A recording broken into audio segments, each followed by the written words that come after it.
ನಮಸ್ಕಾರ. ಸಿದ್ದು ಮಠ. ಭಾರತೀಯ ಸಿನಿಮಾ ಇತಿಹಾಸದಲ್ಲಿ ಹೊಸ ದಾಖಲೆ ಬರೆದ ಸಿನಿಮಾ ಎಂದರೆ ಅದು ಬಾಹುಬಲಿ. ಕಟ್ಟಪ್ಪ ಬಾಹುಬಲಿಯನ್ನು ಯಾಕೆ ಕೊಂದನು ಎಂಬ ಒಂದೇ ಪ್ರಶ್ನೆ ಇಡೀ ದೇಶವನ್ನು ಥಿಯೇಟರ್ಗಳತ್ತ ಕರೆದುಕೊಂಡು ಹೋಗಿತ್ತು. ಆದರೆ ಈಗ ಅಭಿಮಾನಿಗಳ ಮನಸ್ಸಿನಲ್ಲಿ ಮತ್ತೊಂದು ದೊಡ್ಡ ಪ್ರಶ್ನೆ ಇದೆ. ಬಾಹುಬಲಿ 3 ಬರುತ್ತಾ? ಬಾಹುಬಲಿ ಕಥೆಯ ಜಗತ್ತು ಇನ್ನೂ ಮುಗಿದಿಲ್ಲ ಎಂಬ ನಿರೀಕ್ಷೆ ಕೋಟ್ಯಂತರ ಅಭಿಮಾನಿಗಳಲ್ಲಿದೆ. ಮಹೇಂದ್ರ ಬಾಹುಬಲಿಯ ನಂತರ ಮಹಿಷ್ಮತಿ ಸಾಮ್ರಾಜ್ಯದ ಕತೆ ಯಾವ ದಿಕ್ಕಿಗೆ ಸಾಗಬಹುದು? ಹೊಸ ಶತ್ರು ಯಾರು? ಬಾಹುಬಲಿಯ ಸಾಮ್ರಾಜ್ಯಕ್ಕೆ ಮತ್ತೆ ಅಪಾಯ ಎದುರಾಗುತ್ತಾ? ಇಂತಹ ಹಲವು ಪ್ರಶ್ನೆಗಳಿಗೆ ಉತ್ತರ ಸಿಗಬೇಕಾದರೆ ಮತ್ತೊಮ್ಮೆ ರಾಜಮೌಳಿ ಅವರ ಅದ್ಭುತ ನಿರ್ದೇಶನದಲ್ಲಿ ಬಾಹುಬಲಿ ಜಗತ್ತು ತೆರೆ ಮೇಲೆ ಬರಬೇಕು ಎಂಬುದು ಅಭಿಮಾನಿಗಳ ಆಸೆ.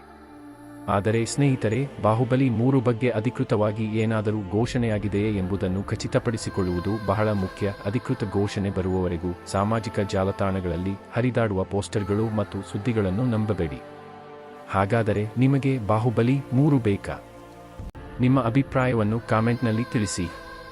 ಈ ವಿಡಿಯೋ ಇಷ್ಟವಾದರೆ ಲೈಕ್ ಮಾಡಿ, ಶೇರ್ ಮಾಡಿ ಮತ್ತು ನಮ್ಮ ಚಾನೆಲ್ ಅನ್ನು ಸಬ್ಸ್ಕ್ರೈಬ್ ಮಾಡಿಕೊಳ್ಳಿ.